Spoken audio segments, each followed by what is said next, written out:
ያለባቸው ነገር ما يحتاج المسيحيين إلى معرفته بسم الله الحمد لله والصلاة والسلام على رسول الله صلى الله عليه وسلم ክርስቲያኖች ሁሉም እምነቶች የመጡ ክርስቲያኖች ለሃይማኖታቸው ትክክለኛ ስም ክርስትና እንደሆነ ያምናሉ። እናም ቁርአን ነሳራ ወይም ናዝራውያን የሚለውን ቃል መጠቀሙ እነሱን የማዋረድ ወይም የሚያዋርድ በትክክል የማይወክል ቃል እንደሆነ አድርገው ይቆጥሩታል። ነገር ግን ክርስቲያን ወይም ያኒ የሚለውን ቃል በአዲስ ኪዳን ውስጥ አብረን እናያለን ማለት ነው። ስንት ጊዜ? 3 ጊዜ ማለት ነው። 3 ጊዜ ተጠቅሷል።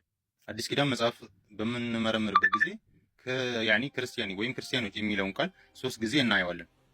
በመጀመሪያ ደረጃ አንደኛ በሐዋርያት ሥራ ምዕራፍ 11 ቁጥር 26 ላይ፣ ሁለተኛ አንደኛ ጴጥሮስ ምዕራፍ 4 ቁጥር 16 ላይ፣ ሶስተኛ ደግሞ የሐዋርያት ሥራ ምዕራፍ 26 ቁጥር 28። ይህንን ጥርስና ምላሱን እየነቀስን አብረን እንመለከት ማለት ነው። በመጀመሪያ ደረጃ ምንድነው በሐዋርያት ሥራ መጽሐፍ ውስጥ ሉቃስ ደቀ መዛሙርቱን በመጀመሪያ በአንጾኪያ ክርስቲያኖች ተባሉ ብሎ የጠቀሰው ማለት ነው።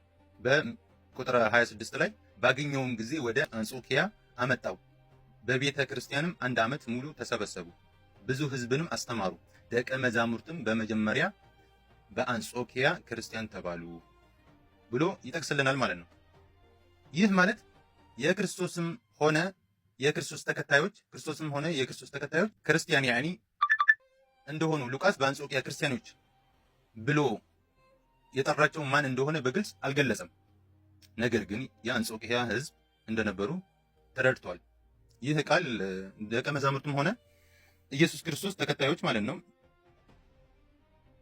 የመነጨ እንዳልሆነ ተረድቷል። እንዲሁም ከዚህን ጊዜ ድረስ በክርስቶስ ተከታዮች ወይም በጠላቶቻቸው መካከል እንኳን አይታወቅም ነበር በዛን ጊዜ ማለት ነው። ሁለተኛ ነገር ግን ክርስቲያን ከሆንክ በዚህ ተግባር እግዚአብሔርን ማክበር አለብህ፣ ማመስገን አለብህ የሚለው አንደኛ ጴጥሮስ ምዕራፍ 4 ቁጥር 16 ላይ ክርስቲያን እንደሚሆን ግን መከራን ቢቀበል ስለዚህ ስም እግዚአብሔርን ያመስግን እንጂ አይፍራ ብሎ ያስቀምጣል ማለት ነው። ሶስተኛ ደግሞ ሐዋርያት ሥራ ምዕራፍ 26 ቁጥር 28 ላይ ምን ይለናል? አግሪጳም ጳውሎስን በጥቂት ክርስቲያን ልታደርገኝ ትወዳለህ አለው ማለት ነው። ይሄ ምንድነው? ቁጥር 28 ላይ ነው። ከዚህ የምንረዳው ምንድነው? ይህ ስም ለመጀመሪያ ጊዜ በአርማዊው ንጉስ አግሪጳ እና በአንጾኪያ አርማውያኖች ነዋሪዎችም ያኒ ጥቅም ላይ እንደዋለ ነው የሚያስረዳ። ይህም በመጽሐፍ ቅዱስ ኢንሳይክሎፒዲያ የተረጋገጠ ነው ማለት ነው። ክርስቲያኖች የሚለው ቃል የመጣው በቤተ ክርስቲያን በአይሁድ መኩራብ ስትለይ ማለት ነው እና በአንጾኪያ አርማውያኖች ነዋሪዎች በተተካችበት ጊዜ ነው። አብዛኛዎቹ በክርስቶስ ያምኑ ነበር በዛን ጊዜ ማለት ነው። ይሄም ምንድነው በኢንሳይክሎፒዲያ ጥራዝ 7 ላይ ገጽ 155 ላይ ማየት እንችላለን ማለት ነው። እሱ የተወሰነ ነሳራ የሚለው ቃል በቋንቋ ደረጃ ምን እንደሆነ አብረን የምንመለከት ይሆናል ማለት ነው። ሃይማኖት እናንተ ክርስቲያኖች የያዛችሁት ማን የሰየመላችሁ? ኢየሱስ ነውስ? ደቀ መዛሙርቱ ነውስ? የሃይማኖት አባቶች ናቸው? ነሳራ የሚለው ቃል በቋንቋ ደረጃ ምንድነው? በቋንቋ ደረጃ ምንድነው የሚለውን ነገር ካየን መፍሁም النصارى اولا معنى لغوي በቋንቋ ደረጃ مفردها نصراني የሚለው ቃል በቋንቋ ደረጃ በነጠላ ነስራኒ ይቃል ነሰርቱሁ على عدوه በነጠላ ስናደርገው ነስራኒ እንለዋለን። ይባላል ነሰርቱሁ على عدوه በጠላቱ ላይ ረዳውት።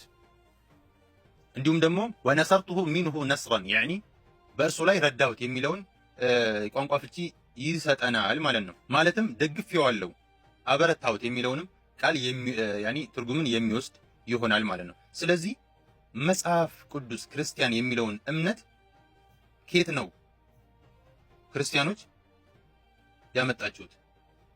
ማን የሰየመላችሁ?